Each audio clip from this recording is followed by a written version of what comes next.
Hello বন্ধুরা, welcome back to my channel. চলে এলাম আবার আপনাদের সামনে একটা নতুন রেসিপি নিয়ে। আজকে আমি আপনাদের দেখাবো পনিরের একটা নতুন রেসিপি। আপনারা তো পনির অনেকেই অনেকভাবে রান্না করেন। আমার এই রেসিপিটা দেখে একবার অন্তত ট্রাই করবেন, দেখবেন খুব অতি সহজে খুব সুস্বাদু একটা পনিরের রেসিপি তৈরি হয়ে যাবে। চলুন তাহলে ঝটপট দেরি না করে পনিরগুলোকে আমি একেবারে কড়াইয়ে গরম তেল করে নিয়ে ভেজে নিচ্ছি, আর সুন্দরভাবে পিস পিস করে কেটেও নিয়েছি। কড়াইয়ে তেল গরম করে পনিরগুলো ভাজতে থাকি আমি। আর চলুন কি কি উপকরণ লাগবে সেটাও এক ঝলক আপনাদেরকে বলে দেই। এই রেসিপিটার জন্য আমি কিন্তু আলু সেদ্ধ করে নিয়েছি। পনিরের রেসিপির জন্য সেদ্ধ করে নিয়ে ছোবাটা ছুলে নিয়েছি। চলুন এবার পনিরটাকে হালকা মতো ফ্রাই করে নেওয়া যাক। খুব বেশি পরিমাণে পনিরটাকে আমি ফ্রাই করব না। খুব বেশি পনির ফ্রাই করলে পনিরের স্বাদটা কিন্তু চলে যায়। চলুন দেখুন, পনির মোটামুটি ভাজা আমার কমপ্লিট হয়ে গেছে। পনির ভাজার সময় আমি একটুও নুন হলুদ কিছুই দেইনি। এবারে চলুন ফোড়ন দেওয়া যাক। তেল গরম করে নিয়ে আমি সেখানে একটা মতো তেজপাতা দিয়েছি, দুটো শুকনো লঙ্কা দিয়েছি। ওই একটা শুকনো লঙ্কাকেই দুটো করে অর্ধেক করে নিয়েছি। তারপরে কিছু দিয়েছি সাদা জিরে। চলুন এবার একটু লালচে মতো হয়ে গেলে এর মধ্যে বাকি উপকরণগুলো দেওয়া যাক। সেদ্ধ করে রেখেছিলাম যেই আলুটা ছোবা ছাড়িয়ে নিয়েছিলাম, সেটা সম্পূর্ণ দিয়ে দিলাম পিস পিস করে কেটে। আপনারা চাইলে এটাকে সমানভাবে পিস করে কেটে নিতে পারেন। আমি ওই খুন্তি দিয়ে মোটামুটিভাবে পিস করে নিয়েছি। এই রেসিপিটার জন্য একটা অত্যন্ত প্রয়োজনীয় উপকরণ, সেটা হলো টমেটো। এই রেসিপিটাতে টমেটো দেবেন, দেখবেন স্বাদ রেসিপিটার আরও দ্বিগুণ বাড়িয়ে দেবে। চলুন এইবারে টমেটো দেওয়ার পর আমি একটা ঢাকনা ব্যবহার করেছিলাম যাতে টমেটোটা খুব সহজেই গলে যায়।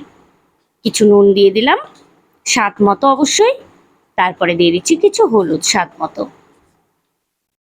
চলুন এবারে একটু নাড়াচাড়া করতে থাকি যাতে করে টমেটো আর আলু দুটোই ভাজা ভাজা হয়ে যায়, টমেটোটা গলে যায় এবং আলুটা ভাজা ভাজা হয়ে যায়।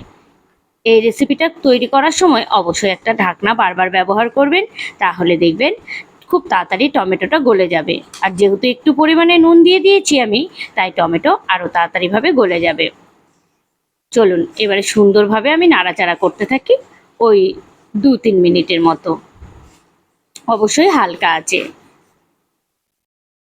আবারও একটা ঢাকনা ব্যবহার করলাম খুব তাড়াতাড়ি যাতে করে ভাজাটা কমপ্লিট হয়ে যায়। এই জন্য দেখুন আমার আলুটা কিন্তু অনেকটাই ভাজা হয়ে গেছে।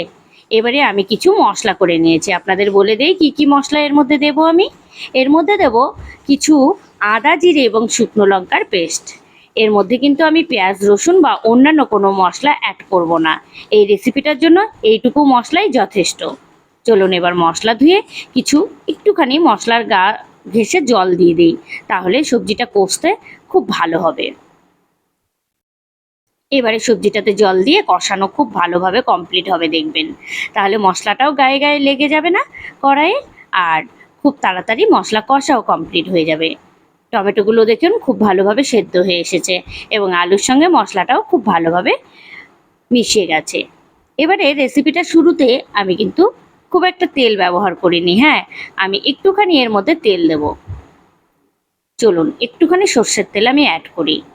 একটু দেখো তো, পনির রান্না স্পাইসি স্পাইসি ভাবটা এলে খেতে বেশি ভালো লাগে, তাই একটু ওই বেশি পরিমাণেই তেল দিলাম। আপনারা চাইলে কিন্তু কম তেলেও এই রেসিপিটা করতে পারেন, তাতে করে কিন্তু স্বাদ খুব একটা কম বেশি হবে না। এবার দেখুন কষা মোটামুটি আমার কমপ্লিট হয়ে গেছে। এবার আমি এর মধ্যে দিয়ে দেব কিছু ঠান্ডা জল।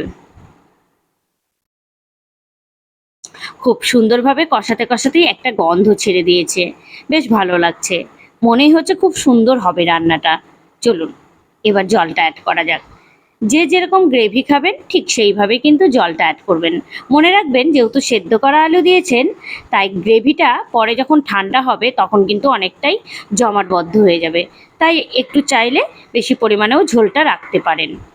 চলুন এবার আমি আবার একটা ঢাকনা অ্যাড করি, তাহলে মশলার গন্ধটা কাঁচা কাঁচা ভাবটা চলে যাবে খুব তাড়াতাড়ি।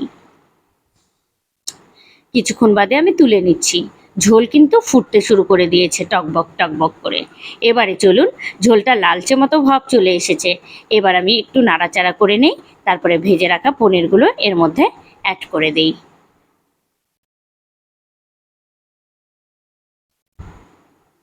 ভেজে রাখা পনির অ্যাড করার পরে কিন্তু আবারও আমি একটা ঢাকনা ইউজ করব। দেখুন ঝোলের কালারটা দেখে বুঝতেই পারছেন কতটা সুন্দর লালচে ভাব চলে এসেছে। এর মধ্যে এক ফোঁটাও কিন্তু আমি কাশ্মীরি লঙ্কা ব্যবহার করিনি, যেহেতু টমেটো দিয়েছি তাই কালারটা খুব ভালোভাবে চলে এসেছে। এবারে আমি আবার ঢাকনাটা অ্যাড করলাম। ঢাকনা অ্যাড করার পর পনিরগুলো খুব তাড়াতাড়ি ঝোলের সঙ্গে মিশে যাবে এবং খুব তাড়াতাড়ি সবজিটার গন্ধ বেরিয়ে আসবে একটা সুন্দর। দেখেই বুঝতে পারছেন কতটা সুন্দর রান্নাটা হয়েছে। এই রেসিপিটা ভাতের সঙ্গে যেমন সুন্দর লাগে খেতে, ঠিক তেমনিভাবে রুটি বা পরোটার সাথে আপনারা খেয়ে দেখবেন, কিংবা নানের সঙ্গে একেবারে অতুলনীয়। চলুন, রেসিপিটা মোটামুটি গাঢ় হয়ে এসেছে। এবার রেসিপিটাতে যেটা সবথেকে প্রয়োজনীয় উপকরণ সেটা দেওয়া যাক। নামানোর সময় অবশ্যই দিতে হবে আপনাদের ঘি। এখানে পরিমাণ মতো অতি অবশ্যই ঘিটা দিয়ে দিতে হবে, তাহলে দেখবেন তরকারিটা একটা খুব সুন্দরভাবে ফ্লেভার বেরিয়ে আসবে এবং খুব সুস্বাদু হবে। ঝোলের ঘনত্ব দেখেই বুঝতে পারছেন কতটা গাঢ়ত্ব হয়ে গেছে। এবার চলুন ঘিটা অ্যাড করে আমি নামিয়ে নিই সবজিটা। আমি যেহেতু সবজিটা অল্প করেছি তাই এখানে আমি অল্প মতো ঘি অ্যাড করব। আপনারা সবজি যদি বেশি করেন তাহলে মোটামুটি 2 থেকে 3 চামচ ঘি এতে অ্যাড করবেন, খুব ভালো হবে তাতে রান্নাটা। দেখুন আমি ওই প্রায় 1 চামচের মতো, বড় চামচ দিয়ে 1 চামচের মতো ঘি অ্যাড করেছি। এবার চলুন সবজিটাকে আমি নামিয়ে নেই। আর এই সবজিটা থেমে গেলে কিন্তু বেশ গাঢ়ত্ব চলে আসবে। এখন দেখছেন তো মনে হচ্ছে পাতলা পাতলা, তবে কিন্তু পরে গাঢ়ত্বর ভাবটা চলে আসবে। চলুন তাহলে সবজিটাকে আমি নামিয়ে নেই। সবজি নামানো কমপ্লিট হয়ে গেছে। চলুন দেখুন সবজিটা কি সুন্দর কালার চলে এসেছে এবং অনেকটাই গাঢ়ত্ব চলে এসেছে। তবুও সবজিটা কিন্তু বেশিক্ষণ থামেনি। বেশিক্ষণ থামলে সবজিটা বেশ ঘন হয়ে আসবে। আপনাদের তবুও আমি দেখিয়ে দিলাম এক ঝলক। এইভাবে সবজি নিয়ে আপনারা কিন্তু ভাতের সঙ্গে বা রুটির সঙ্গে বা নানের সঙ্গে খেতে পারেন। অতি অবশ্যই আমাকে কিন্তু কমেন্টে জানাবেন রান্নাবান্না করে যে কেমন হলো এই রেসিপিটা। আপনারা তো নানানভাবে পনিরের রেসিপি খেয়ে থাকুন, তো এই রেসিপিটা করে অবশ্যই জানাবেন। চলুন আমি এখন গরম গরম ভাতে সার্ভ করে নিয়েছি। চলুন তাহলে আমি খেয়ে নেই। আর আপনাদের সঙ্গে আজকের ভিডিওটা এ পর্যন্তই। দেখা হবে নতুন একটা রেসিপি নিয়ে আপনাদের সঙ্গে নেক্সট ভিডিওতে। চলুন, অবশ্যই আপনারা ভালো থাকবেন, সুস্থ থাকবেন।